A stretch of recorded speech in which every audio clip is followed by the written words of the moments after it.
সন্ধানে শাহজাহান গ্রেপ্তার হলেন আজ। লুকোচুরির শেষ, গ্রেপ্তার হলেন সন্দেশখালীর শাহজাহান শেখ। 5 জানুয়ারি থেকে খোঁজ চলছিল শাহজাহানের। অবশেষে 55 দিন পর ধরা পড়লেন তিনি।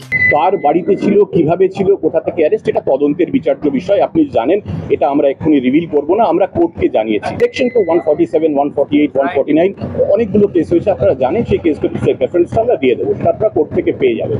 জমি অধিগ্রহণ থেকে যৌন হেনস্থার মতো বিভিন্ন অভিযোগের তীর তার দিকে। ফলত স্বাভাবিকভাবে সন্দেশখালীতে ছিল উত্তপ্ত পরিস্থিতি এবং এই আবহে রাজ্য রাজনীতির সবচেয়ে আলোচ্য বিষয় তথা শিরোনামে থেকেছে সন্দেশখালী। শাসক দল, বিরোধী দলের বহু নেতা নেত্রীরা প্রতিদিনই পৌঁছচ্ছিলেন সন্দেশখালী এলাকার মানুষের সাথে কথা বলতে। অভিযুক্ত এই তৃণমূল নেতাকে মিনাখা থেকে গ্রেপ্তার করা হয়েছে বলে সূত্রের খবর। আপাতত তাকে 10 দিনের পুলিশি হেফাজতের নির্দেশ দিল বসিরহাট মহকুমা আদালত।